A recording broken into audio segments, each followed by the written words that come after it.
नमस्कार दोस्तों आज के इस वीडियो में हम लोग रुक्मिणी का प्रैक्टिस सेट नंबर 11 सॉल्व करेंगे तथा आपसे 1 मिनट हम बात करना चाहेंगे कि आपने देखा होगा कि कभी प्रैक्टिस सेट नंबर 11 तो कभी प्रैक्टिस सेट नंबर 20 और कभी प्रैक्टिस सेट नंबर 1 इस तरीके से हम लोग प्रैक्टिस सेट को सॉल्व करते हैं। तो आप बिल्कुल भी कंफ्यूज मत होइएगा। अगर आपने स्टार्टिंग का प्रैक्टिस सेट 1 देखा होगा तो उसमें मैंने बताया था कि इस प्रैक्टिस सेट को हम लोग इसी तरीके से सॉल्व करेंगे। सबसे पहले स्टार्टिंग से कुछ प्रैक्टिस सेट, फिर लास्ट से, फिर मिड से, ताकि आपको बर्डन ना लगे और एक समय ऐसा आएगा कि देखते ही देखते आप सारे प्रैक्टिस सेट को सॉल्व कर लेंगे। तथा यही फंडा हम लोगों ने एडिटोरिया में भी लगाया था। तो लगभग 10 दिन के अंदर एडिटोरिया के सभी प्रैक्टिस सेट हम लोग सॉल्व कर लिए थे और बर्डन भी नहीं फील हुआ था। तो आप प्लेलिस्ट में जाइएगा, सारे प्रैक्टिस सेट आपको मिल जाएंगे। दोस्तों ऐसा इसलिए है कि कभी कभी आपने देखा होगा कि अगर लक्ष्य कोई बहुत बड़ा होता है तो फिर ऐसा लगता है कि वो असंभव है, लेकिन अगर उसी लक्ष्य को एक छोटे छोटे हिस्सों में बांट के काम किया जाए एक सटीक रणनीतिक साथ, तो वो लक्ष्य बहुत आसान हो जाता है। तो इसी फंडे को सोचकर हम लोगों ने ऐसा किया था। तो आज के जो प्रैक्टिस सेट है देखा जाए तो ये प्रैक्टिस सेट नंबर 11 है, लेकिन अगर हम ओवरऑल बात करेंगे तो ये आज का 12वां प्रैक्टिस सेट होगा रुक्मिणी का। तो आप ध्यान दीजिएगा, प्लेलिस्ट में आप जरूर जाइएगा, सारे प्रैक्टिस सेट आपको मिल जाएंगे। तथा एक चीज़ और आप ध्यान दीजिएगा, प्रैक्टिस सेट नंबर 11 में सबसे पहले हम लोग जीएस के क्वेश्चन को सॉल्व करेंगे, जो क्वेश्चन नंबर 41 से शुरू होता है। तथा आपसे एक रिक्वेस्ट है कि आप इसमें जितने भी हम एडिशनल पॉइंट बताएंगे, यानी अगर किसी क्वेश्चन को हम डिटेल में जाएंगे तो जो भी पॉइंट्स बताएंगे तो हम वो वही पॉइंट्स होंगे जो बार बार एग्जाम में पूछे गए हैं। तो आपसे रिक्वेस्ट है कि बहुत ही ध्यान से उसको सुनिएगा, ताकि आपके आने वाले एग्जाम में वो क्वेश्चन गलत ना होने पाए। तो चलिए आज का ये जीएस का पहला क्वेश्चन हम लोग 41 नंबर शुरू करेंगे। तो ये है कि भारत के लिए डोमिनियन स्टेट की मांग कब की गई थी। तो ध्यान दीजिएगा, ये लखनऊ में कांग्रेस का अधिवेशन हुआ था 1916 में। उस समय डोमिनियन स्टेट की मांग की गई थी। तथा 1916 में आपसे अध्यक्षता पूछता है तो इसकी अंबिका चरण मजूमदार जी ने इसकी अध्यक्षता की थी। अब आइए कुछ अधिवेशन की बात है, तो जो पूछे गए अधिवेशन है उनके बारे में हम बात करेंगे। तो सबसे पहले आप ध्यान दीजिएगा, जो कांग्रेस था इसका गठन कब हुआ था। तो ये हुआ था आपका 1885 में, जिसकी जो गठन जो ए.ओ. ह्यूम ने किया था। ए.ओ. ह्यूम ने बम्बई में किया था। तथा इसकी जो पहला जब ये अधिवेशन हुआ था कांग्रेस का, तो उसकी अध्यक्षता आपने व्योमेश चंद्र बनर्जी ने की थी। व्योमेश चंद्र बनर्जी ने ये पहला जो किया था। तथा दूसरा जब हुआ था 1886 में, तो उस समय आपका दादा भाई नौरोजी ने किया था। तथा तीसरा जो इसका अधिवेशन था वो आपका पहले मुस्लिम अध्यक्षता किए थे, वो थे बदरुद्दीन तैयब जी। तो ये भी कई बार पूछे जाते हैं। और फोर्थ आपका पूछा जाता है जो इलाहाबाद में हुआ था, जिसे जॉर्ज यूले प्रथम अंग्रेज थे जिन्होंने कांग्रेस की अध्यक्षता की थी। तो इतनी बातें आप ध्यान दीजिएगा। साथ ही साथ आप ध्यान दीजिएगा, कुछ अधिवेशन ऐसे हैं जो कि कई बार एग्जाम पूछे जाते हैं। जैसे आप ध्यान दीजिएगा कि 1907 का अधिवेशन, 1907 का जो अधिवेशन था, इसमें रास बिहारी बोस जी ने इसकी अध्यक्षता की थी। तथा एक क्वेश्चन पूछा जाता है कि ये इंपॉर्टेंट क्यों है 1907 का अधिवेशन। इसलिए कि इसी समय जो है नरम दल और गरम दल अलग हुए थे। अगर पूछा जाए नरम दल गरम दल क्यों अलग हुए थे, तो उस समय थोड़ा सा ध्यान दीजिएगा कि गरम दल वाले चाहते थे कि बाल गंगाधर तिलक को कांग्रेस की अध्यक्षता मिले, तथा नरम दल वाले चाहते थे कि आपके रास बिहारी बोस जी को मिले। तो इसी चक्कर में जो है रास बिहारी बोस जी को जो है अध्यक्षता मिल गई, तो ये रुष्ट होकर जो है गरम दल और नरम दल दो भागों में कांग्रेस बढ़ गया था। तो ये बात आप ध्यान देंगे। इसके बाद जब ये इसी के साथ ही आप 1916 में ध्यान दीजिएगा, ये भी पूछा जाता है कि नरम दल और गरम दल कब एक हुए। तो वो आपके लखनऊ अधिवेशन में ही नरम दल और गरम दल एक हुए थे। तो इतनी बातें आप ध्यान दीजिएगा। साथ ही एक गांधी जी से रिलेटेड एक अधिवेशन पूछता है, वो आप 1924 ध्यान दीजिएगा। बेलगांव में कर्नाटक में पहली बार गांधी जी ने जो है कांग्रेस की अध्यक्षता की थी। तथा इसी के साथ 1925 आप ध्यान देंगे, जब सरोजिनी नायडू ने प्रथम भारतीय महिला होने का खिताब पाया था, जो कांग्रेस का अध्यक्षता की थी। तथा पूछा जाता है कि पहली बार कांग्रेस की अध्यक्षता किसने की थी। आपसे भारतीय नहीं पूछेगा, तब आप 1917 का समय याद रखेंगे, जो एनी बेसेंट जी ने इसकी अध्यक्षता की थी। आइए सुभाष चंद्र बोस जी का भी पूछा जाता है, तो आप 1938 का समय याद रखिएगा। इस समय सुभाष चंद्र बोस जी ने हरिपुरा अधिवेशन में इसकी अध्यक्षता की थी। तथा 1939 में भी सुभाष चंद्र बोस जी ही अध्यक्षता कर रहे थे, लेकिन गांधी जी नहीं चाहते थे कि वो अध्यक्षता करे, इस वजह से उन्होंने त्यागपत्र दिया था। तो 1939 में उसके बाद जो है राजेंद्र प्रसाद जी इसके अध्यक्ष बनाए गए थे। तो इसका जो सही आंसर होगा वो होगा 1। अब आइए इसमें देखिए गांधी इरविन समझौता 1931 के बारे में। तो इसमें ध्यान रखिएगा, क्वेश्चन बनता है कि गांधी जी ने इरविन से कितने समझौते के बारे में बात की थी। तो उन्होंने कुल 11 मांगे की थी। गांधी इरविन समझौता में उन्होंने कुल 11 मांगे जो है की थी, जिसमें से कुछ पूरी हुई थी। इसी वजह से उन्होंने 1931 के गोलमेज सम्मेलन यानी दूसरे गोलमेज सम्मेलन में कांग्रेस की तरफ से भाग भी लिया था। अब देखिए ऑप्शन सी में आपका पूना पैक्ट है, तो 1932 ये भी कई बार पूछा जाता है। तो पूना पैक्ट आपका ये हुआ था एयरवदा जेल पुणे में, जो गांधी और अंबेडकर के बीच हुआ था। तो इतनी बातें आप ध्यान रखेंगे, सभी पॉइंट जो है पूछे जाते हैं। आइए क्वेश्चन नंबर 42 देखिएगा। यह है कि ब्रिटिश शासन को भारत से उकहाड़ फेंकने के लिए इनमें से किसने फ्रांसीसियों की मदद मांगी थी? ये आपके टीपू सुल्तान थे। आपने हैदर अली का नाम सुना होगा, उनके पुत्र थे टीपू सुल्तान। इन्होंने जो है फ्रांसीसियों से मदद मांगी थी। चलिए क्वेश्चन नंबर 43 देखिए, कह रहा महात्मा गांधी द्वारा भारतीय राष्ट्रीय कांग्रेस के कितने अधिवेशनों का सभापतित्व किया गया था? तो मैंने आपसे कहा एक अधिवेशन में किए थे, वो 1924 का बेलगांव अधिवेशन था, जब महात्मा गांधी जी ने यह अधिवेशन किया था। महात्मा गांधी से आइए कुछ रिलेटेड आप ध्यान रखिएगा जो एग्जाम बनता है। तो अगर महात्मा गांधी के बारे में आप ध्यान देंगे तो अब 9 जनवरी 1915 का समय याद रखिए, प्रवासी भारतीय दिवस मनाया जाता है, क्योंकि इसी डेट पर गांधी जी जो है भारत आए थे। तथा अभी हाल ही में आप 17वां प्रवासी दिवस मनाया गया है, जो कि आपका इंदौर में मनाया गया। तो ये भी क्वेश्चन पूछता है, आप ध्यान रखिएगा। अगर उसके बाद आप बात करें 1915 के बाद 1916, जो अभी हम लोग लखनऊ का अधिवेशन देखे तो 1916 मजूमदार जी की अध्यक्षता में, इसी समय गांधी जी से एक व्यक्ति मिले थे जिनका नाम था राजकुमार शुक्ल। राजकुमार शुक्ल ने जो है गांधी जी से चंपारण बिहार के किसानों की दुर्दशा बताई थी। इसी के बाद जो है गांधी जी ने 1917 में चंपारण आंदोलन किया था, जो कि नील की खेती संबंधी थी। और 3 कठिया पद्धति भी पूछा जाता है, उसका अर्थ था, जिसका अर्थ होता है 3/20, यानी 3 भाग में नील की खेती।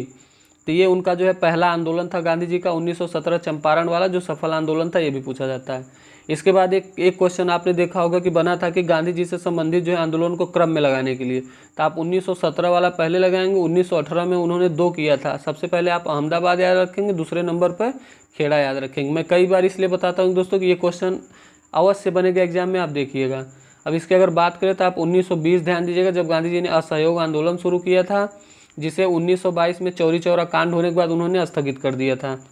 नेक्स्ट इसके बाद उन्होंने 1924 में बेलगांव का अधिवेशन ही कर लिया था। 1924 के बाद अब अगर आप ध्यान देंगे तो आप ये ध्यान दीजिएगा 1930 का समय आप ध्यान देंगे। 1930 में गांधी जी ने जो है कि 12 मार्च 1930 से 6 अप्रैल 1930 को आपका साबरमती से लेकर दांडी तक की उन्होंने 78 अनुयायियों के साथ जो है यात्रा की थी, जिसमें हुआ क्या था कि उन्होंने नमक आंदोलन किया था। नमक आंदोलन 6 अप्रैल को पूरा होने के बाद वहीं से उन्होंने सविनय अवज्ञा आंदोलन शुरू किया था। इसके बाद अगर गांधी जी के बारे में पूछा जाए तो आप याद रखिएगा वो समय जो 1939 का मैंने बताया, जब वो नहीं चाहते थे सुभाष चंद्र बोस जी बने। इसके बाद अगस्त प्रस्ताव आया था 1940 में उनका, उसमें भी गांधी जी का योगदान था। तथा 1942 का समय आप याद रखिए। 1942 इसलिए इम्पोर्टेंट है कि इसी में गांधी जी ने जो है यूसुफ मेहर अली द्वारा दिया गया करो या मरो का नारा बोला था तथा दिया था। तो आप ध्यान दीजिएगा, ये 1942 का भारत छोड़ो आंदोलन आप ध्यान देंगे। तथा उसी समय जब भारत छोड़ो आंदोलन गांधी जी ने करो या मरो का नारा दिया, तो उन्हें जो है कि अंग्रेजों द्वारा गिरफ्तार किया गया। क्वेश्चन पूछता है कि इन्हें गिरफ्तार करके कहाँ रखा गया, तो इन्हें आगा खां पैलेस में रखा गया था। तथा इनके साथी राजेंद्र प्रसाद, ध्यान दीजिएगा, इनके साथी आपका राजेंद्र प्रसाद जी को भी रखा, इन्हें बांकीपुर जेल में रखा गया था। जयप्रकाश नारायण जी को भी गिरफ्तार किया गया था, इन्हें हजारीबाग जेल में रखा गया था। तथा इतनी बातें आप ध्यान देंगे, ये सभी पॉइंट जो है पूछे जाते हैं। इसके बाद आपको पता ही होगा कि गांधी जी के बारे में कि इनका जन्म जो है हम लोग 2 अक्टूबर 1869 में हुआ था। 2 अक्टूबर को जिनका जन्म मनाते हैं। तथा 30 जनवरी को इनकी जो है मृत्यु 29 जनवरी 1948 को नाथूराम गोडसे ने की थी। अब इनसे कुछ पत्रिकाएं इनसे पूछी जाती है। आप यंग इंडिया आपने देखा होगा कि यंग इंडिया पूछा जाता है, हरिजन पत्रिका पूछा जाता है, ये सभी गांधी जी से संबंधित है। और इनकी एक बहुत ही सुप्रसिद्ध पुस्तक इनका है my experiment with the truth. My experiment with the truth इनकी बुक है, ये भी कई बार एग्जाम में बनती है। चलिए क्वेश्चन नंबर 44 देखिएगा। करा इनमें से कौन सबसे कम आयु में भारतीय राष्ट्रीय कांग्रेस का अध्यक्ष बनने वाला व्यक्ति था? तो ध्यान दीजिएगा, ये अबुल कलाम आज़ाद जी। ये इनके बारे में ऐसा ध्यान दीजिएगा, ये सबसे ज़्यादा समय तक, जो कि आप 1940 से लेकर 1945 तक कांग्रेस की अध्यक्षता किए। तथा सबसे कम उम्र के पूछा जाए तो भी यही व्यक्ति थे, और सबसे ज़्यादा समय तक तो भी यही व्यक्ति थे। तो अबुल कलाम आज़ाद का नाम आप ध्यान रखिएगा। चलिए क्वेश्चन नंबर 45 देखिए। करा निम्नलिखित में से किस वर्ष में भारतीय राष्ट्रीय कांग्रेस की स्थापना हुई? मैंने आपसे कहा था 1885 में A.O. ह्यूम द्वारा जो है भारतीय राष्ट्रीय कांग्रेस की स्थापना हुई थी। अगर आपसे पूछता कहाँ हुई थी तो आप डेट याद रखिएगा। 28 दिसंबर भी कभी कभी पूछ लेता है, तो 28 दिसंबर 1885 आप ध्यान देंगे। 28 दिसंबर 1885। अगर पूछे A.O. ह्यूम कहाँ के थे, तो A.O. ह्यूम आपके स्कॉटलैंड के निवासी थे, स्कॉटलैंड के। चलिए नेक्स्ट क्वेश्चन देखिएगा। 46 कह रहा है विषुवतीय रेखा क्षेत्र के सघन वन लाभदायक है। मतलब विषुवतीय रेखा क्षेत्र के सघन वन लाभदायक है किस लिए? कृषि के लिए, जड़ी बूटी के लिए, खनिज पदार्थ के लिए, उपयुक्त में से एक से अधिक, उपयुक्त में से कोई नहीं। इसका आंसर होगा इनमें से कोई नहीं, क्योंकि ये जो विषुवतीय रेखा के जो वन होते हैं ये आपके इमारती लकड़ी के लिए बहुत ही लाभदायक होते हैं, इमारती लकड़ी के लिए, यानी इमारत वगैरह बनाने के लिए ये अधिक लाभदायक होते हैं। चलिए 47 है कि उत्तर अमेरिका के शीतोष्ण घास स्थल कहलाते हैं। जो उत्तरी अमेरिका के शीतोष्ण घास के स्थल है उन्हें प्रेयरी कहा जाता है। ध्यान दीजिएगा, उन्हें क्या कहा जाता है, तो उन्हें प्रेयरी कहा जाता है। अब बात करें पंपास, तो पंपास जो घास के मैदान है ये आपके अर्जेंटीना में पाए जाते हैं। आपके डाउन्स जो घास के मैदान आप देख रहे हैं ये आपका ऑस्ट्रेलिया में पाए जाते हैं। तथा दक्षिण अफ्रीका में वेल्ड पाया जाता है, इसे भी आप याद रखेंगे, ये भी पूछा जाता है। चलिए नेक्स्ट क्वेश्चन देखिएगा 48 कह रहा है कि ताप विद्युत परियोजना के संदर्भ में निम्नलिखित में से कौन सा जोड़ा सही है, आपसे सही जोड़ा पूछ रहा है। तो ध्यान दीजिएगा, इसमें जो कोरबा है छत्तीसगढ़, कोरबा वाला जो छत्तीसगढ़ है ये आपका भी सही है। तथा तलचर उड़ीसा, जो तलचर है वो भी आपका उड़ीसा में, ये भी सही है। लेकिन ये जो रामागुंडम है ये आपका तमिलनाडु में नहीं है, बल्कि ये है आपका तेलंगाना में। रामागुंडम कहाँ है, तेलंगाना में। तो कह रहा कौन सा सही है, तो हो जाएगा इनमें से एक से अधिक, क्योंकि ए भी सही है और सी भी। तथा बी आप ध्यान दीजिएगा, रामागुंडम ये आपका तेलंगाना में है। चलिए क्वेश्चन नंबर 49 देखिएगा, यह कि उत्पादन की दृष्टि से भारत की प्रमुख खाद्य फसल क्या है। तो जब भारत की बात करेगा तो ये भारत की प्रमुख खाद्य फसल वो चावल है।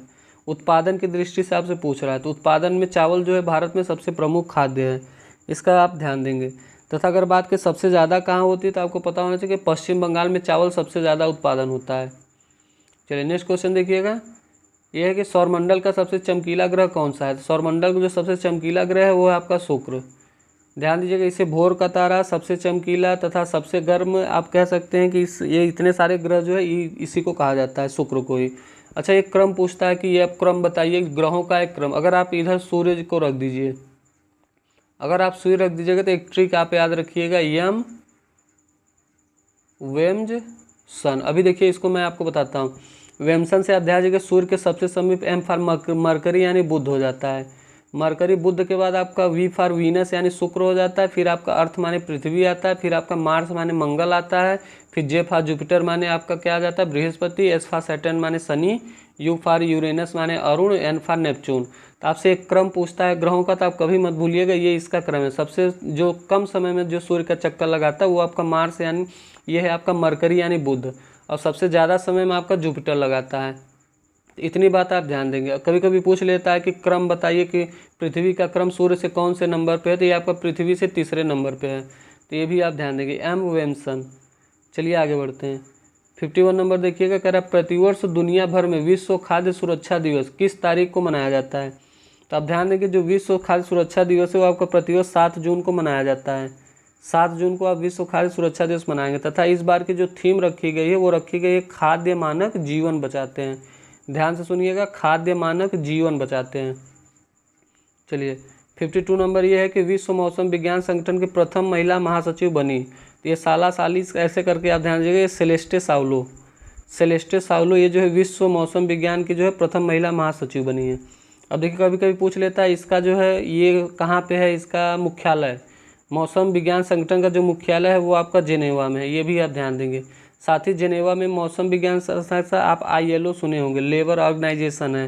तथा आपने WHO का और आपका WHO, WTO, ILO और विश्व मौसम वाला, ये चारों का जो है आपका मुख्यालय जेनेवा में है, तो आप इसको ध्यान देंगे। चलिए 53 नंबर देखिएगा, ये कि हाल ही में किस टीम ने men's hockey junior Asia cup 2023 का खिताब जीता है। ये आपका भारत ने पाकिस्तान को हराकर men's hockey junior Asia cup जीता है।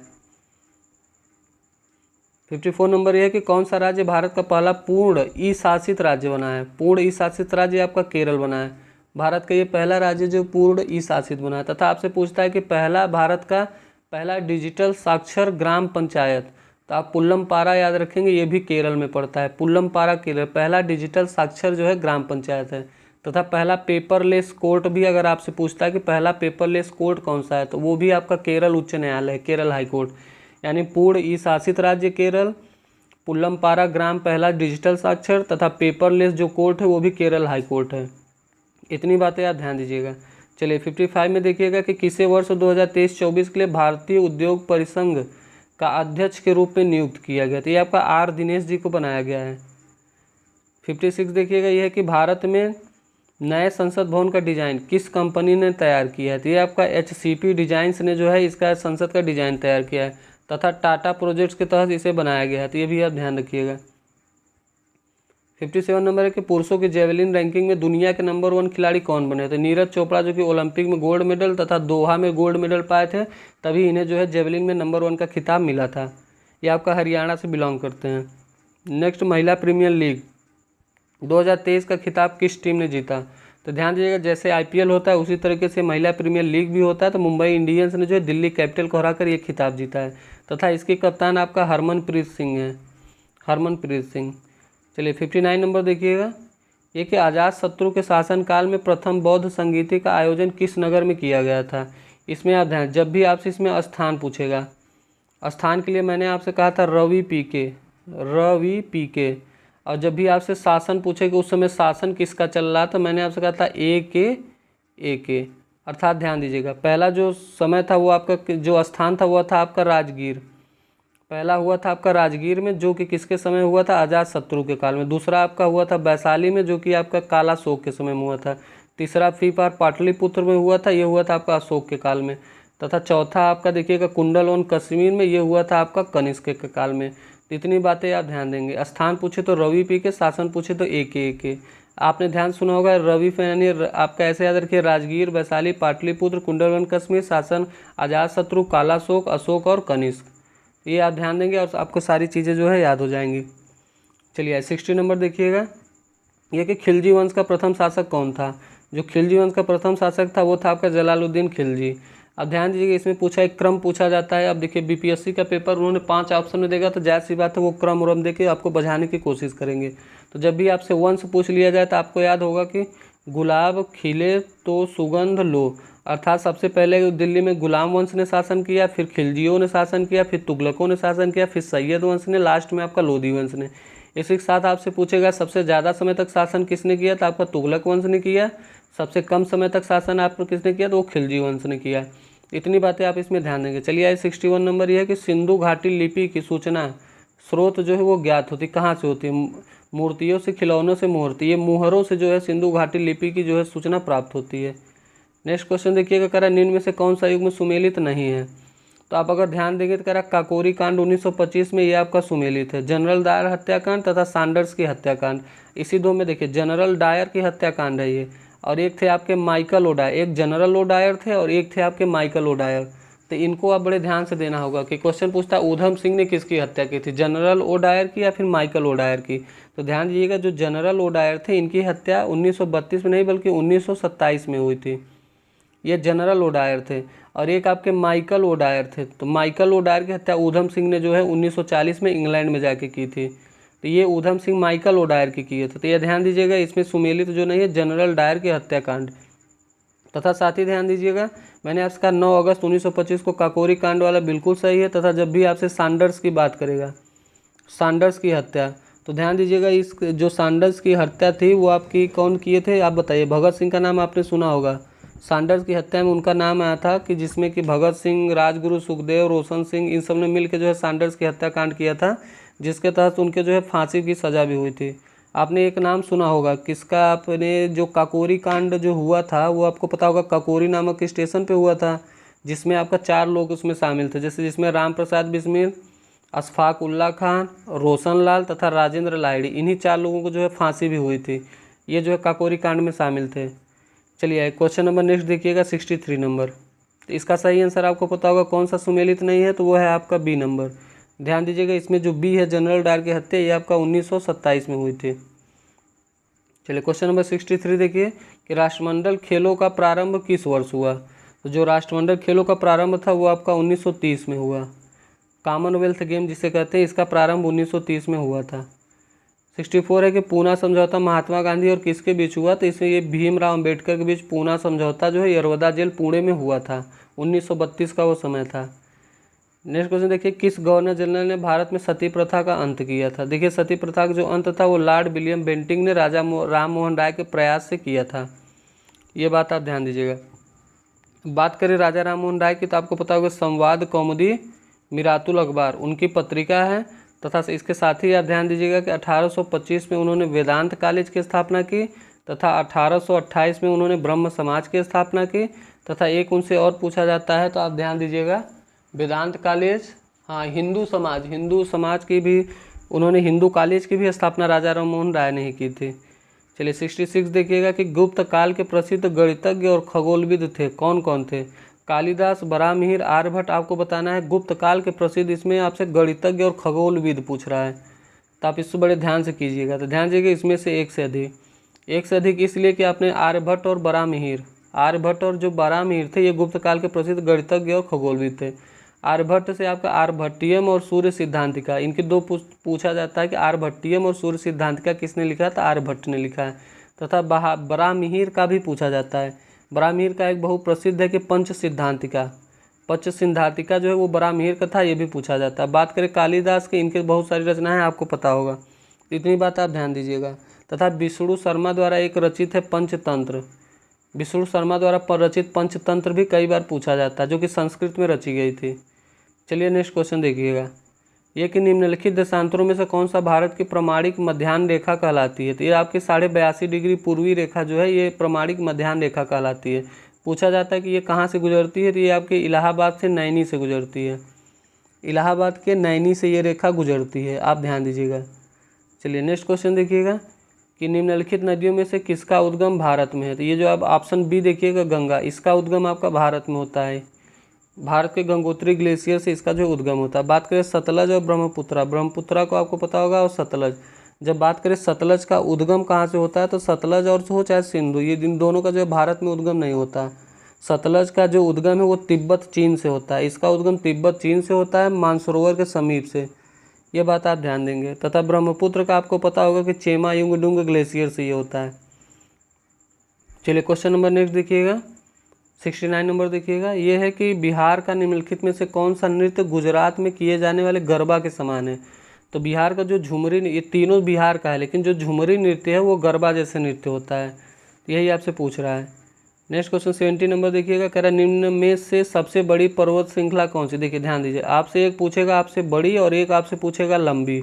जब आपसे लंबी पूछेगा तब आप हिमालय आंसर देंगे, लेकिन आपसे जब बड़ी पूछेगा तो आप एंडीज इसका सही आंसर होगा जो लगाएंगे, एंडीज, ये सबसे बड़ी पर्वत श्रृंखला है। आइए 71 नंबर देखिए, निम्नलिखित में से कौन सा युग में सुमेलित नहीं है? लिपुलेख दर्रा उत्तराखंड बिल्कुल सही है, पाल घाट आपका केरल ये भी सही है, नाथुला अरुणाचल प्रदेश ये गलत है क्योंकि नाथुला दर्रा आपका सिक्किम में पड़ता है। चलिए नेक्स्ट क्वेश्चन देखिएगा, यह कि विधान परिषद के लिए चुनाव लड़ने के इच्छुक व्यक्ति की न्यूनतम आयु होनी चाहिए। देखिए विधान परिषद और राज्यसभा विधान परिषद, इसके लिए आपका 30 वर्ष जो है आयु होनी चाहिए। तथा जब भी आपसे लोकसभा या विधानसभा पूछे, लोकसभा और विधानसभा के लिए आपका 25 वर्ष होनी चाहिए, तो ये दोनों चीज़ आप ध्यान देंगे। तथा राष्ट्रपति और राज्यपाल आपसे पूछे तो या उपराष्ट्रपति, उस समय उनकी 35 वर्ष आयु होनी चाहिए। चलिए 73 नंबर देखिए कि अनुसूचित जनजाति के लिए लोकसभा में सर्वाधिक सीट निम्न राज्य में से किस में है? ध्यान से देखिएगा, अनुसूचित जनजाति कह रहा है, एक होता है आपका एससी जिसे अनुसूचित जाति कहते हैं, एक होता है एसटी जिसे अनुसूचित जनजाति कहते हैं। तो आप अनुसूचित जनजाति के लिए है तो इस ऑप्शन में से किसी में नहीं है, तो आप एमपी इसका सही आंसर होगा। मध्य प्रदेश में सर्वाधिक जो है जनजातियों के लिए लोकसभा में सीट है। आइए क्वेश्चन नंबर 74 देखिए, ये कि निम्नलिखित में से कौन सा एक मौलिक कर्तव्य नहीं है? आपको बताना है कि मौलिक कर्तव्य इनमें से कौन सा नहीं है। तो अगर आप ध्यान देंगे, देखिए एकता भाईचारा ये भी है, प्रभुत्व की रक्षा बनाए रखना ये भी है, लेकिन कह रहा है सैन्य शिक्षा के अतिरिक्त सभी उपाधियों का उन्मूलन। उन्मूलन आपका एक निगेटिव शब्द होता है, हास होता है, जिसका मतलब कि निगेटिव होता है, उन्मूलन मतलब विनाश होता है, तो ये आपका नहीं है, तो यही इसका कर्तव्य नहीं है, यानी ए इसका सही आंसर है, तो आप ध्यान देंगे। चलिए 75 नंबर है कि किस अनुच्छेद का उपयोग करके भारत के राष्ट्रपति वित्तीय आपातकाल को घोषित कर सकते हैं? देखिए 3 आपसे पूछा जाता है, एक आपका पूछा जाता है 352, एक पूछा जाता है 356, एक पूछा जाता है 360। अब इन तीनों में कन्फ्यूजन तब पैदा होती है जब तीनों एक साथ दिए जाते हैं। तो जब भी आपसे 52 दिया जाए तो आप ध्यान रखेंगे 52 ये आपातकाल को संबंधित करता है। राष्ट्रीय आपातकाल आपका लगता है 352 में, 356 में आप 6 से शासन, राष्ट्रपति शासन 356 में। तथा जब आपसे 360 पूछे तो इसी में आपका वित्तीय आपात होता है, वित्तीय आपात। अब देखिए वित्तीय में देखिए वह जब आप बनाएंगे तो इसमें जीरो आता है, तो इसी तरीके से आप इसको क्रैक करिएगा। 360 वाले में जीरो है, बाकी किसी में जीरो नहीं है, तो ये आप वह से यहाँ पे वित्तीय बना दीजिएगा। 356 वाला आपको राष्ट्रपति शासन याद होगा। अब बचा 352, तो ये राष्ट्रीय आपातकाल के लिए। तथा क्वेश्चन में पूछता है कि आपातकाल लिया कहाँ से गया है? जो आपातकाल है वो आपका जर्मनी से लिया गया है। इसी के साथ ही इससे आपसे पूछेगा कि मौलिक अधिकार कहाँ से लिए गए हैं, तो वो आपका अमेरिका से लिए गए हैं। मौलिक कर्तव्य कहाँ से लिए गए हैं, तो वो आपका रूस से लिए गए हैं। तथा आपसे संयुक्त बैठक पूछता है और समवर्ती सूची, संयुक्त बैठक समवर्ती सूची दोनों जो है ऑस्ट्रेलिया से लिए गए हैं। इतनी बात ध्यान दीजिए, बहुत बार पूछा जाता है। चलिए 76 नंबर देखिएगा, ये कह रहा है कि ये तब जारी किया जाता है जब न्यायालय को लगता है कि कोई सार्वजनिक पदाधिकारी अपने कानूनी दायित्वों का पालन नहीं कर रहा है और इससे किसी व्यक्ति का मौलिक अधिकार जो है प्रभावित हो रहा है। तो पूछ रहा है इसमें से कौन सा है जो जारी होता है। ये होता है आपका परमादेश। आपको पता होगा कि 5 प्रकार का जो है रिट जारी होता है। आप सुप्रीम कोर्ट जो है आर्टिकल 32 के तहत 5 प्रकार की रिट जारी करती है, तथा जो हाई कोर्ट होती है वो आर्टिकल 226 के तहत 5 प्रकार की रिट जारी करती है। तो इसमें जो ये जो वाला पूछ रहा है ये आपका परमादेश वाला पूछ रहा है, जो कि आपका जारी किया जाएगा परमादेश का। 5 आपको पता होगा, बंदी प्रत्यक्षीकरण, परमादेश, प्रतिषेध, अधिकार परीक्षा और एक आपका उत्प्रेषण, जो कि ऑप्शन में नहीं है। तो यही 5 होते हैं, आप ध्यान दीजिएगा, 5वां उत्प्रेषण। चलिए नेक्स्ट क्वेश्चन के हम लोग बढ़ते हैं। 77 देखिएगा। 77 कह रहा है कि बलवंत राय मेहता समिति ने किस प्रकार की पंचायती राज व्यवस्था की अनुशंसा की। इन्होंने त्रिस्तरीय पंचायती राज की जो है अनुशंसा की है। अर्थात पूछा जाता है इन्होंने कब किया, तो 1957 में, ध्यान दीजिएगा, इन्होंने त्रिस्तरीय पंचायती राज की जो है गठन की मांग की थी। त्रिस्तरीय में आप पहला जैसे पूछा जाए तो आप ग्राम सभा, जिसे पंचायत स्तर पर हम लोग जानते हैं यानी गाँव में। दूसरा होता है आपका पंचायत समिति, जो खंड स्तर यानी ब्लॉक स्तर पे होता है। तथा थर्ड वाला होता है आपका जिला परिषद, जो कि डिस्ट्रिक्ट लेवल पे होता है। तो यही 3 पूछा जाता है। ये भी क्वेश्चन पूछता है सबसे पहले जो है त्रिस्तरीय जो राज्य व्यवस्था कहाँ लागू की गई थी, तो आपका राजस्थान के नागौर जिले में की गई थी, राजस्थान का नागौर जिले में। चलिए, तथा अशोक मेहता समिति आप याद रखिएगा, वो आपके द्विस्तरीय जो है जाने जाते हैं, द्विस्तरीय। अशोक मेहता समिति ने 2 स्तरीय पंचायती राज की सिफारिश की थी, बलवंत राय ने त्रिस्तरीय की पूछी थी, दोनों पूछा जाता है। 78 नंबर ध्यान दीजिए, करा निम्न में से किस सरकार को पूर्णतः उत्तरदायी सरकार के नाम से जाना जाता है। तानाशाह, अध्यक्षात्मक सरकार, निरंकुश लोकतांत्रिक सरकार। तो आपको बताना है, तो ध्यान दीजिएगा इनमें से ऐसा कुछ नहीं है। जो संसदीय सरकार होता है उसे उत्तरदायी सरकार के रूप में जाना जाता है। संसदीय सरकार, संसदीय सरकार ये पूर्णतः उत्तरदायी सरकार होती है। 79 देखिए, ये कह रहा है कि इससे मतलब समष्टि में जन्मी उस संख्या से है जो दी गई अवधि के दौरान आरंभिक घनत्व से जुड़ती है। कह रहा है इनमें से ऐसा कौन है जो समष्टि में जन्मी उस संख्या से जो दी गई अवधि के दौरान आरंभिक घनत्व से जुड़ती है। ये ध्यान दीजिएगा, जो जन्म दर, जन्म दर से मतलब जो है समष्टि में जन्मी उस संख्या से है। आइए 80 नंबर देखिएगा, कह रहा भारत में गरीबी रेखा का आकलन करने के लिए किस विधि का प्रयोग किया जाता है। तो गरीबी रेखा का आकलन करने के लिए भारत में जो है उपयोग विधि का प्रयोग किया जाता है। चलिए 81 देखिए, सिक्किम को एक नया राज्य कब बना। तो कौन सा संविधान संशोधन के द्वारा सिक्किम को एक नया राज्य बनाया गया, ये आपसे पूछ रहा है। तो ध्यान दीजिएगा इनमें से कोई नहीं होगा, क्योंकि जो सिक्किम था वो 36वां संविधान संशोधन द्वारा जो है बनाया गया था। 1975 36वां संविधान संशोधन। वही संविधान संशोधन हुआ था। आप ध्यान दीजिएगा, आपसे भाग 20 पूछता है, जो जिसमें संविधान संशोधन का जो है रखा गया कि संविधान में संशोधन किया जा सकता है। अब चलिए कुछ संविधान संशोधन के बारे में बात करें। जैसे पहला संविधान संशोधन जो हुआ था वो आपका 1951 में हुआ था, जिसके तहत जो भूमि सुधार से संबंधित था। तथा 7वां संविधान संशोधन आप याद रखेंगे, जो राज्यों का पुनर्गठन से संबंधित था। तथा 7 के बाद अगर आप आगे चलेंगे तो 7, 8, 9, 10, 11, 12, 13, 14, 15, 16, 17, 18, 19, 20, 21। आप 21वां संविधान संशोधन याद रखेंगे, जिसके तहत सिंधी भाषा को जोड़ी गए थे। चलिए 21 के बाद आप अगर ध्यान देंगे तो 21 के बाद आप अगर जो मुख्य तौर पे जो कई बार पूछा जाता है हम उसी की बात करेंगे। तो आप आ जाइएगा डायरेक्ट यहाँ पे 36वां संविधान संशोधन, जिसके तहत सिक्किम को राज्य भाषा बनाई गई। 36 के बाद आप 42वां कई बार पूछा जाता है, जिसके तहत जो आपका समाजवाद, पंथ निरपेक्ष और अखंडता, ये 3 जो है संविधान में के प्रस्तावना में जोड़े गए। तथा इसी के साथ जो है मौलिक कर्तव्यों को जो है 51 क में रखा गया, जो कि रूस से लिया गया है। मौलिक कर्तव्य पूछा जाता है, 10 मौलिक कर्तव्य लिए गए थे वो 42वां संविधान संशोधन द्वारा। उसके बाद आपका 44वां संविधान संशोधन होता है, जो आपका इसमें क्या किया गया था कि इसमें संपत्ति के अधिकार को मौलिक अधिकार से हटा के विधिक अधिकार बनाया गया था। अगर आप 44 के बाद चलेंगे तो ध्यान दीजिएगा, 44 के बाद आप आ जाइए कौन सा संविधान संशोधन आपसे कई बार पूछता है। तो ये है आपका आप 61वां संविधान संशोधन। 61वां संविधान संशोधन में क्या हुआ, जो वोट की उम्र है वो आपका 21 से घटा के 18 की गई। इसी के साथ 69वां संविधान संशोधन याद रखिएगा। 69वें संविधान संशोधन में आपका क्या हुआ था कि दिल्ली जो है उसे विशेष राज्य का दर्जा दिया गया। तथा 71वां संविधान संशोधन याद रखिएगा, इसी के तहत आपका 3 भाषा नेपाली, मणिपुर और कोंकणी 3 भाषा को जो है जोड़ा गया। तो 21वां द्वारा सिंधी, 71वां द्वारा नमक यानी नेपाली, मणिपुर, कोंकणी। 21 में जब आप 71 जोड़ दीजिए तो देखिए 92 हो जाता है। और 92वां संविधान संशोधन के द्वारा आपका बोडो, डोगरी, मैथिली और संथाली ये 4 भाषाएं जोड़ी गई। जब संविधान बना उस समय 14 भाषा थी तथा 8 जोड़ने के बाद वर्तमान में जो है 22 भाषाएं संविधान में हैं। तो इतनी संविधान संशोधन के बाद आप ध्यान रखिएगा 86वां संविधान संशोधन जो 2002 में हुआ था, जिसके तहत शिक्षा को मौलिक अधिकार बनाया गया, जिसे 21A में जो है रखा गया। 86वां के बाद अगर आप कोई और ध्यान देने वाली है तो वह है आपका 92 के बारे में मैंने बात कर लिया आपसे। 100वां संविधान संशोधन ध्यान दीजिएगा, जिसमें 3 बीघा कॉरिडोर जो भारत बांग्लादेश के बीच में हुआ, तथा 151वां संविधान संशोधन जिसमें जीएसटी की बात की गई है, जीएसटी जो 1 जुलाई 2017 से लागू हुई, तथा 102वां, देखिए 102वां जो है वो आपका ओबीसी से संबंधित है। देखिए बी की जो कोडिंग होती है वो आपकी 2 होती है, तो इसी तरीके से आप याद रखिएगा 102वां जो है वो ओबीसी से है। तथा जब आपसे 103वां संविधान संशोधन पूछेगा तो ये आपका EWS से है। देखिए 3 ऐसे बनता है, इसी को उल्टा कर दिए तो ये ई जैसे हो जाएगा। तो आप ऐसे 102 और 103 में अंतर देख लीजिए, क्योंकि कन्फ्यूजन इसी में होता है कि पहले OBC है पहले EWS। तो 102 में OBC है, 103 में आपका EWS है। चलिए 82 नंबर देखिएगा, करा दामोदर किसकी सहायक नदी है। तो आपका ये जो दामोदर है ये आपका हुगली की सहायक नदी है। ध्यान दीजिएगा दामोदर जो है हुगली की सहायक नदी है। कुछ सहायक नदियों की बात हुई तो आपसे जो है बात कर लेते हैं। ध्यान दीजिएगा, आपसे पूछता है कि गंगा की जो है बांग्लादेश में किस नाम से जाना जाता है।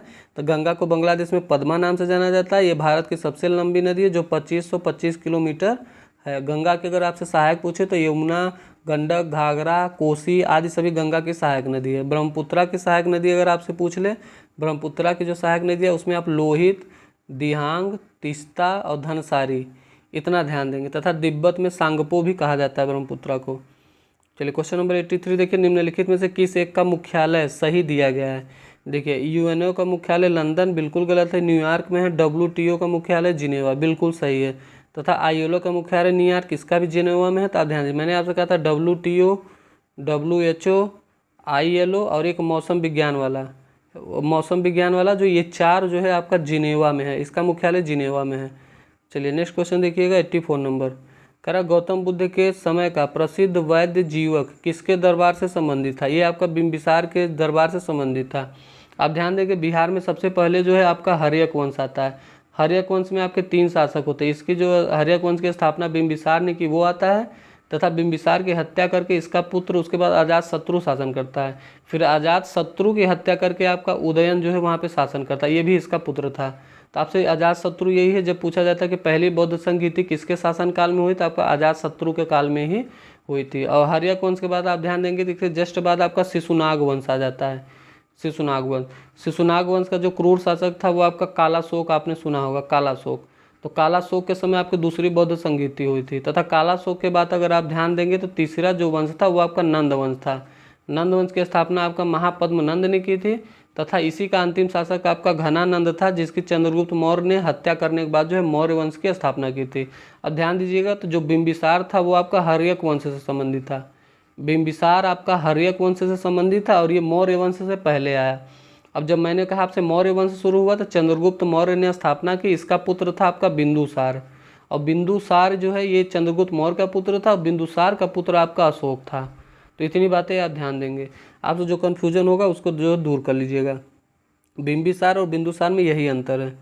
चलिए नेक्स्ट क्वेश्चन देखिएगा, करा कि दक्षिण भारत की सबसे ऊंची चोटी। कई दिन से मैं सोच रहा था ऐसा कोई क्वेश्चन है और चोटियों पर जो कन्फ्यूजन है वो आपका दूर करे। तो अगर आप ध्यान देंगे तो दक्षिण भारत की आपसे सबसे ऊंची चोटी पूछ रहा है, तो ये आपका अनाईमुड़ी है।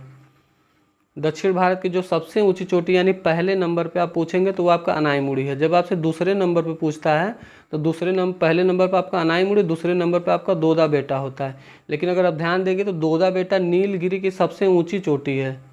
ये नीलगिरी की सबसे ऊंची चोटी है, लेकिन अगर दक्षिण भारत की बात करें तो ये दूसरी सबसे ऊंची चोटी है। पहले नंबर पे आपका अनाईमुड़ी आती है जो कि केरल में है।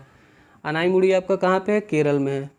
तो आप ध्यान दीजिएगा। और इसके बाद ही साथ आपने अरावली का नाम सुने होंगे। तो अरावली पहाड़ी जो राजस्थान में पड़ती है तो उसकी सबसे ऊँची चोटी आपने सुना होगा गुरु शिखर। गुरु शिखर जो है वो अरावली की सबसे ऊँची चोटी है जो का माउंट आबू पर स्थित है। तो आपने ध्यान दीजिएगा, इतनी बातें आप ध्यान दीजिएगा। ये अन्नामलाई की पहाड़ी पर जो है अनाईमुड़ी आपका पड़ता है। अगर आपसे इसकी हाइट अगर आपसे पूछ ले तो आप ध्यान दीजिएगा, जो अनाईमुड़ी जो पहले नंबर पे है वो 2696 है, ज़्यादा अंतर नहीं है। 2696 मीटर इसकी हाइट है, तथा दूसरे नंबर के जो दोदा बेटा है आपसे उसकी हाइट पूछ ले कि दोदा बेटा की कितनी हाइट है, तो इससे ज़्यादा कम नहीं है, लगभग वो भी लगभग 2637 के करीब है, 2637। यानी दूसरे पर दोड्डा बेटा, पहले पे अनाईमुड़ी। जब आपकी नीलगिरी की सबसे ऊंची तो दोड्डा बेटा, आपसे अन्नामलाई की सबसे ऊंची तो अनाईमुड़ी, आपसे नीलगिरी की बात हो गया, पूछे कि अरावली की सबसे ऊंची चोटी तो गुरु शिखर, जो कि आपके राजस्थान के माउंट आबू में है। तो इतनी बातें आप ध्यान देंगे। चलिए नेक्स्ट क्वेश्चन देखिएगा 86 नंबर। 86 कह रहा है कि निम्न में से किस भाषा को शास्त्रीय भाषा का दर्जा प्राप्त नहीं है। अगर आप देखें 6 कुल शास्त्रीय भाषाएं हैं, जिनमें से आपका मैथिली जो है इसको शास्त्रीय भाषा का दर्जा प्राप्त नहीं है। अगर बात करें 6 वो कौन सी भाषाएं हैं जिनको प्राप्त है, तो ध्यान दीजिएगा, तमिल, संस्कृत, तेलुगु, कन्नड़, मलयालम और उड़िया, ये 6 भाषाएं हैं। जिनमें से आपसे पूछा जाता है सबसे पुराना आपका तमिल है, जिसे 2004 में घोषणा करके बनाया गया, तथा सबसे न्यूनतम जो पूछा जाता है वो आपका उड़िया है, यानी उड़िया को 2014 में बनाया गया। यानी 4 और 14, यानी 2004 में पहला तमिल सबसे पुराना, 10 साल बाद 2014 में लास्ट 6वां जो उड़िया है। तो आप इसको आप ध्यान देंगे। चलिए 87 नंबर देखिएगा। कह रहा निम्नलिखित में से कौन दोनों नाम संबंधित हैं। कह रहा गोल्फ पोलो से, सॉसर फुटबॉल से, बिलियर्ड्स वॉलीबॉल से, या उपयुक्त में से एक से अधिक, या कोई नहीं। तो ये जो सॉसर है ये आपका फुटबॉल से संबंधित है, यही इसका सही आंसर हो जाएगा। तथा ध्यान दीजिएगा, जो फुटबॉल का जन्म है वो आपका इंग्लैंड में माना जाता है। तथा फीफा की स्थापना ये आपका, फीफा की जो स्थापना थी ये आपका, एक सेकंड, फीफा की जो स्थापना थी वो आपका 1904 में हुआ था। फीफा की स्थापना 1904 में हुआ था। तथा ध्यान दीजिएगा, आपसे फीफा वर्ल्ड कप के बारे में अगर बात करेगा तो फीफा वर्ल्ड कप जो 2022 में हुआ था वो आपका कतर में हुआ था, कतर दोहा में हुआ था, जिसे जीता था अर्जेंटीना ने। अर्जेंटीना ने जो है फ्रांस को हरा के जीता था। लियोनेल मेसी वहाँ के कप्तान थे। चलिए नेक्स्ट क्वेश्चन देखिएगा 88 नंबर। ध्यान दीजिए 88 नंबर कह रहा है कि शब्द मानसून को शब्द मौसम से लिया गया जिसका अर्थ मौसम है। तो कह रहा है मानसून आपका जो मौसम से लिया गया है जिसका अर्थ मौसम है, तो मानसून कौन सा शब्द है आपको बताना है। ये एक मानसून जो एक प्रकार का अरबी शब्द है, आप ध्यान दीजिएगा। चलिए 89 नंबर देखिए। कह रहा बाघ संरक्षण हेतु जागरूकता बढ़ाने के लिए वैश्विक बाघ दिवस कब मनाया जाता है। तो आप 29 जुलाई का आपको डेट याद होगा कि 29 जुलाई को हम लोग बाघ दिवस मनाए जाते हैं, जो कि ऑप्शन ई में है। चलिए बाघ से संबंधित आपसे पूछे कि बाघ के संरक्षण के लिए जो पहला था वो आपका जिम कॉर्बेट उत्तराखंड खोला गया था, जिम कॉर्बेट राष्ट्रीय उद्यान, जो कि उत्तराखंड में है। लेकिन अगर आपसे स्पेशली पूछे कि सबसे ज़्यादा अगर वो कहाँ होता, तो आपने एक नागार्जुन सागर सुना होगा, नागार्जुन सागर, जिसे श्रीशैलम के नाम से जानते हैं, जो आंध्र प्रदेश में है। ये आपका क्षेत्रफल की दृष्टि से सबसे बड़ा बाघ रिजर्व क्षेत्र है। सबसे बड़ा बाघ रिजर्व क्षेत्र है आपका नागार्जुन, जिसे श्रीशैलम कहते हैं, आंध्र प्रदेश में। लेकिन पहला आपका जिम कॉर्बेट उत्तराखंड में खोला गया। बाघों के बारे में बात करें तो कुल 53 जो है वर्तमान में बाघ रिजर्व सेंटर हैं, 53, जिसमें 92वां आपका पता होगा सत्यमंगलम टाइगर रिजर्व, तथा 53वां जो है आपका रानीगंज, जो उत्तर प्रदेश में है। 29 जुलाई को जो है हम लोग बाघ दिवस मनाते हैं। तथा टाइगर मैन आपका कैलाश श्रृंखला को हम लोग टाइगर मैन भी कहते हैं, कैलाश श्रृंखला, जिसे टाइगर मैन ऑफ इंडिया कहा जाता है। इतनी बातें आप ध्यान दीजिएगा। चलिए 90 नंबर देखिए। कह रहा मुद्रास्फीति के संबंध में सीपीआई का पूर्ण रूप क्या है। तो सीपीआई का पूर्ण रूप आपका होता है capital price index, consumer price index, या फिर कस्टमर प्राइस इंडेक्स। तो कन्फ्यूजन से बच के आप कंज्यूमर प्राइस इंडेक्स लगाइएगा। चलिए क्वेश्चन नंबर 91 देखिए। कह रहा कौन सा बल हमारे सौरमंडल की संरचना को बनाए रखता है। तो ये आपका गुरुत्वाकर्षण बल है। इसी बल के कारण सभी जो एक दूसरे से जुड़े हुए हैं। आइए 92 देखिए। कह रहा पौधों की ऊर्जा की कम आवश्यकता क्यों होती है। पौधों की ऊर्जा की कम आवश्यकता क्यों होती है। यह है आपका एक से अधिक, क्योंकि उसमें अत्यधिक मृत कोशिका पाई जाती है, वे ऑक्सीजन का उत्पादन करते हुए अपना भोजन स्वयं बनाते हैं। ये तीनों कारण सही, यानी इसका आंसर होगा एक से अधिक। आइए 93 नंबर देखिए। कह रहा निम्न में से क्या श्वसन प्रणाली का हिस्सा नहीं है। श्वसन प्रणाली के जो हिस्सा है मेडुला ऑब्लांगेटा, ये श्वसन प्रणाली का हिस्सा नहीं होता, बाकी दोनों श्वसन प्रणाली के हिस्सा होते हैं। 94 नंबर देखिए। कह रहा सीमा नींबू निचोड़ती है और रस को गिलास में एकत्र करती है। जब वह इसमें थोड़ा जल मिलाती है तो उसे महसूस होता है कि इसकी खटास कम हो गई है। तो जल मिलाने से हाइड्रोक्साइड आयनों के सांद्रण पर क्या प्रभाव पड़ेगा, ये आपको बताना है। प्रभाव मतलब कि सांद्रता क्या होगी, वो बढ़ जाएगी, घट जाएगी, या फिर नियत रहेगी। तो ध्यान दीजिएगा, इसकी जो सांद्रता है वो आपका बढ़ जाएगी। चलिए क्वेश्चन नंबर 95 देखिए।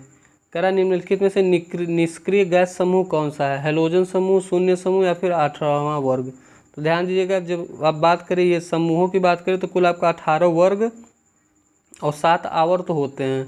इसमें से जब आप ध्यान देंगे तो ये आपका जो है क्या कहते हैं 18वां वर्ग और शून्य समूह, 18वां जो वर्ग है और शून्य समूह, ये दोनों जो है निष्क्रिय गैस समूह को दर्शाते हैं। अब बात करें निष्क्रिय गैस, तो निष्क्रिय गैस उन गैसों को कहा जाता है जिनका अष्टक पूर्ण होता है, अर्थात उनके लास्ट में 8 जो है उनके खुद कोष में, जैसे हम लोगों ने देखा होगा ना 2 8 ऐसे 2 8 8 करके उनके लास्ट मतलब उसमें कोष में होना चाहिए इलेक्ट्रॉन की संख्या।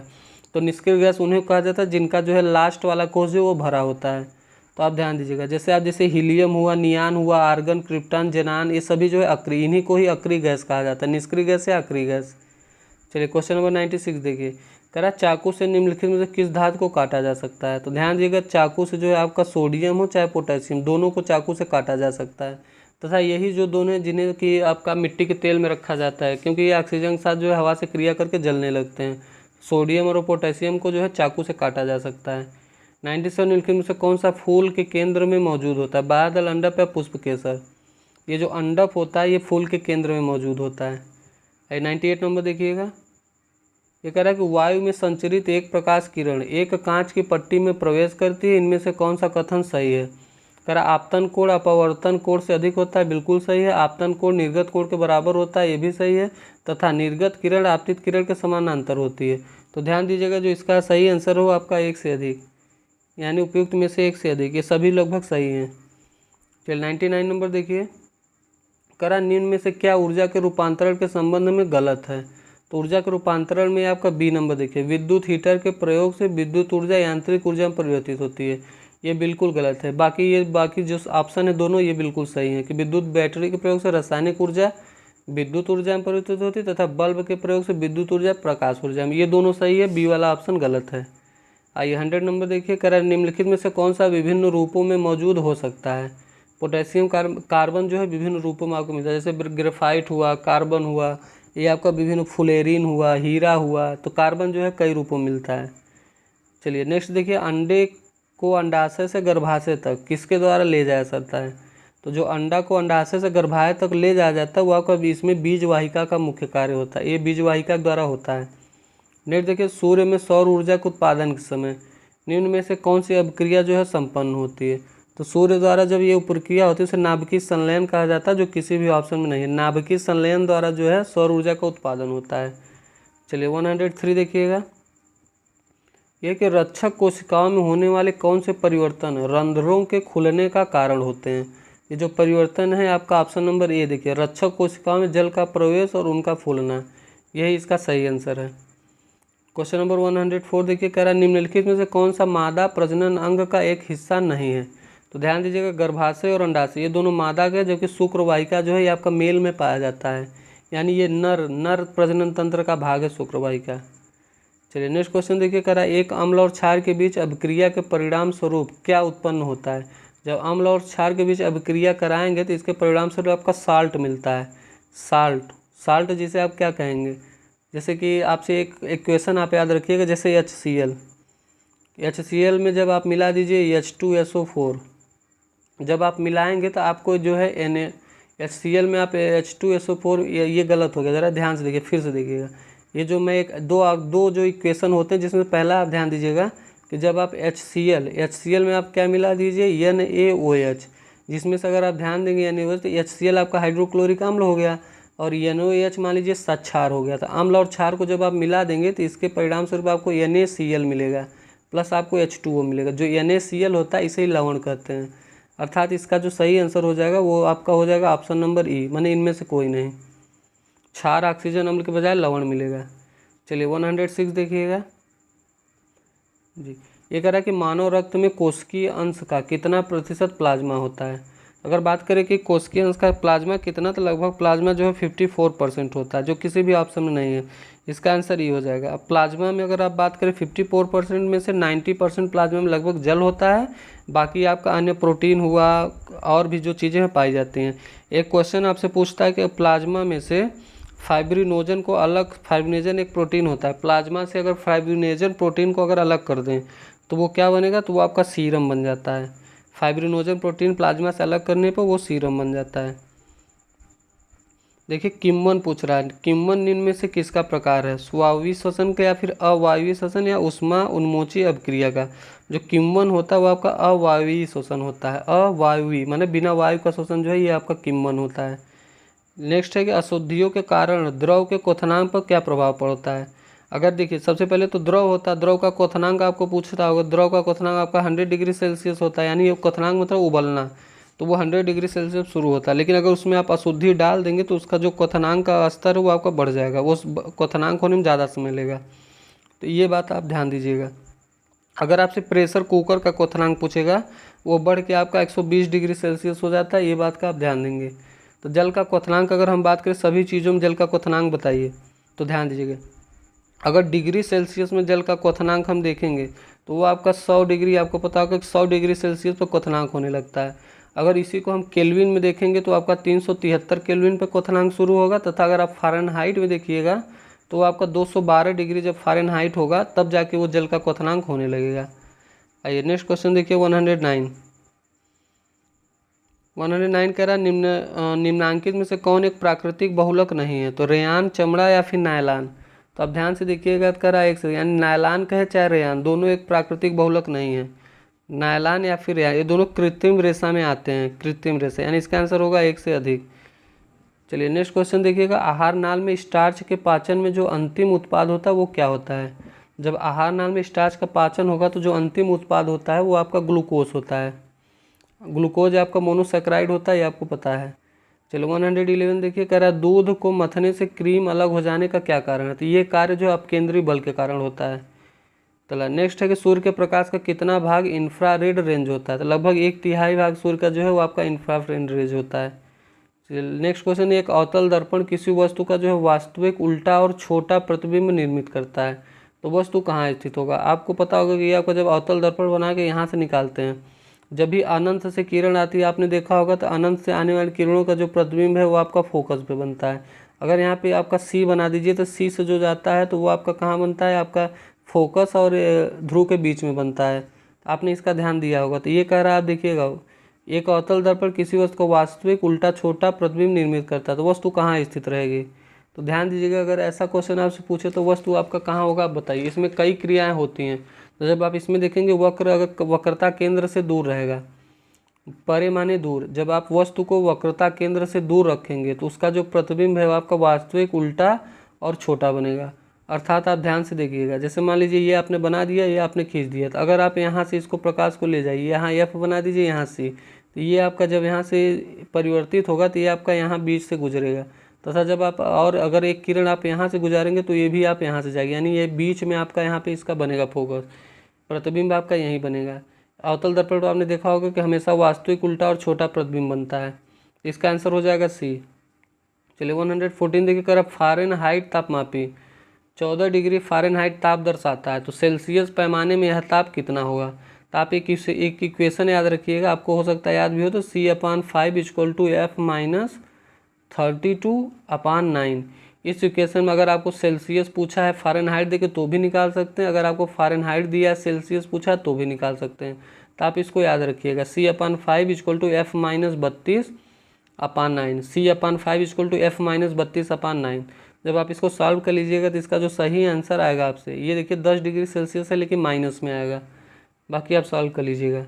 चलिए 115 देख कर, लाल रक्त का आकार कैसा होता है, तो इसका आकार आपका गोलाकार होता है। तथा 116 देख कर, सर्दियों के दौरान हम काले रंग के कपड़े में अधिक सहज महसूस करते हैं क्यों। मतलब काले रंग के कपड़े में अधिक सहज महसूस करते हैं, क्या कारण है। कह रहा गहरे रंग के कपड़े अच्छे दिखते हैं, ये गलत है। गहरे रंग के कपड़े अधिक गर्मी को परावर्तित करते हैं, ये भी गलत है। अब बात करें अगले ऑप्शन का, अगर आप देखिए क्या कह रहा है, कह रहा है कि गहरे रंग के कपड़े अधिक गर्मी को अवशोषित करते हैं, बिल्कुल सही है। गहरे रंग के कपड़े बहुत उष्मारोधी व्यवहार करते हैं, ये भी सही है। यानी इसका आंसर जो होगा आपका ई होगा, एक से अधिक या एक से कोई नहीं, तो इसमें आप एक से अधिक लगाइए। चलिए 117 देखिए, कह रहा क्लोरोफ्लोरोकार्बन निर्गमित न करने वाले रेफ्रिजरेटरों का निर्माण संपूर्ण विश्व में अनिवार्य कर दिया गया, ठीक है। यह ओजोन के क्षरण को रोकने में किस प्रकार सहायक होगा। तो आपको बताना है कि ओजोन को क्षरण जो है किस प्रकार रोकेगा। तो आप ऑप्शन ये देखिए, यह ओजोन अणुओं के साथ अभिक्रिया करने पर CFC के निर्गमन को कम करेगा, यही इसका सही आंसर है। चलो 118 नंबर देखिए, ये कह रहा है कि निम्न में से कौन सी ग्रीन हाउस गैस है। ग्रीन हाउस गैस बताना, तो आप ध्यान दीजिएगा कार्बन डाइऑक्साइड एक प्रकार का ग्रीन हाउस गैस होता है, तथा इसके साथ ही आप ध्यान देंगे तो मीथेन भी ग्रीन हाउस गैस होता है। तथा अगर आगे बात करें प्रमुख ग्रीन हाउस गैसों को, तो आप अगर ध्यान देंगे तो आप कार्बन डाइऑक्साइड सबसे ज़्यादा ग्रीन हाउस गैस है, उसके बाद आपका मीथेन यानी CH4 होता है, फिर आपका नाइट्रस ऑक्साइड होता है, उसके बाद आपका ओजोन होता है, फिर जलवाष्प होता है। यानी इसमें से एक से अधिक इसका सही आंसर होगा। ये सभी जो है ग्रीन हाउस गैसें होती हैं। नेक्स्ट देखिए, किसमें गहरे तथा हल्के बंद होते हैं। आपको जो धारीदार पेशियां होती हैं उनमें गहरे तथा हल्के बंद होते हैं।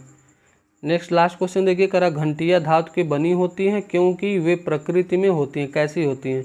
जो धातुएं होती हैं वो आघात वर्धनी होती हैं, यानी कोई पीट के लंबा भी पतला भी किया जा सकता है। इसका जो सही आंसर होगा वो आपका यही होगा, ध्वनिक या फिर आघात वर्धनी। घंटियां धातु की बनी होती क्योंकि वो प्रकृति में, देखिए धातुएं आघात वर्धनी तो होती हैं, तो ये बात इसमें मुख्य नहीं है, लेकिन ये ध्वनिक होती हैं। जो घंटी होती है धातु की बनती है, ध्वनिक इसलिए होती है कि उसमें साउंड बहुत ज़्यादा आता है, मतलब उसमें आप टन टन बुलाते होंगे तो बहुत ज़्यादा बनती होंगी। जो इसका सही आंसर होगा वो आपका ध्वनिक होगा। ध्यान दीजिएगा, सही आंसर इसका ध्वनिक हो जाएगा, क्योंकि घंटी जो धातु के बने होने का मुख्य कारण यही है। अब बात करें धातुओं की, आपको पता होगा जो धातु होती है वो ऊष्मा तथा विद्युत का सुचालक होती है। धातुएं क्या होती है? ऊष्मा और विद्युत का सुचालक होती हैं, तथा आघातवर्ध और तन्य होती हैं। तन्यता का मतलब ये हुआ कि धातु को पीट पीट कर चादर के रूप में ढल जाने का जो गुण होता है उसी को आघातवर्धना कहते हैं, आघातवर्धना। ये इतनी बातें आप ध्यान दीजिएगा। इसी के साथ ये प्रैक्टिस सेट समाप्त होता है, तथा मैथ और रीजनिंग के आप ध्यान दीजिएगा 1 से 40 नंबर तक मैथ और रीजनिंग के क्वेश्चन है, जिसका मैंने इस PDF में सॉल्यूशन इसका जो है कि दे दिया है। तो आप टेलीग्राम जाइएगा, माया इंस्टीट्यूट का टेलीग्राम चैनल जो है ज्वाइन कीजिएगा, जिसका डिस्क्रिप्शन में आपको लिंक भी मिल जाएगा। तो उसमें आप जाके अपने से मैथ और रीजनिंग के सारे क्वेश्चन को सॉल्व कीजिएगा, क्योंकि दोस्तों संसाधनों की कमी की वजह से मैं जो है मैथ और रीजनिंग के क्वेश्चन को करा नहीं पा रहा हूँ। पहले मैं कराता था तो उसमें अच्छे से हो नहीं पाता था, स्पेस बहुत कम रहता था और समय बहुत ज़्यादा लग जाता था। तो आप लोग बड़े ध्यान से इसके सभी क्वेश्चन को कर लीजिएगा। और जैसा मैंने कहा है 15 अगस्त तक हम लोग इसके सभी प्रैक्टिस सेट को समाप्त कर देंगे, एडुटीरिया और रुक्मणी, और ताकि एडुटीरिया का एक बिहार तथा संग्रह सीरीज भी चल रही है, जो कि आपको उसका लिंक भी मिल जाएगा। तो आप सभी अच्छे से जो है पढ़ाई करिए, बिल्कुल हताश मत होइए। और मैं आपसे एक बार फिर रिक्वेस्ट कर रहा हूँ कि आप अपने ही नोट्स को अब रिवीजन करिए। बहुत मन करेगा कि लोगों का मैं वीडियो देख लूँ, मैराथन देख लूँ, ये कर लूँ वो कर लूँ, खाली आप अपने नोट्स पढ़िए और जो है प्रैक्टिस सेट दीजिए। आप खुद से प्रैक्टिस सेट दीजिए, यहाँ पे देखिए जैसा मर्जी वो करिए। यहाँ देख ही रहे हैं आप तो बिल्कुल देखिए। आप अगर अपने पास कोई प्रैक्टिस सेट रखें तो उसको कीजिए, तथा जो प्रैक्टिस सेट आप कर चुके हैं उसका फिर से रिवीजन कीजिए। देखिए जो क्वेश्चन हमसे गलत हुए तो वो सही हो रहे हैं या नहीं हो रहे हैं। अगर वो सही हो रहे हैं तो आपने ज़रूर विकास किया है। आप नया पढ़ने की बिल्कुल ज़रूरत नहीं है। आप मेरी बात मानिए, आपको इससे ज़्यादा फ़ायदा होगा न कि नई नई चीज़ें पढ़ने से। पुराना जब आप पढ़ेंगे तो उससे आपको ज़्यादा रिवीजन होगा। तो ठीक है, बाकी आप लोग खुद ही समझदार हैं। आप अपनी तैयारी बनाए रखिए, समय का ध्यान रखिए और एक सही दिशा में तैयारी करते रहिए और अपने ऊपर विश्वास बनाए रखिए। आपसे बेहतर कोई नहीं है। ऐसे के साथ दोस्तों वीडियो समाप्त करते हैं। धन्यवाद। जय हिंद।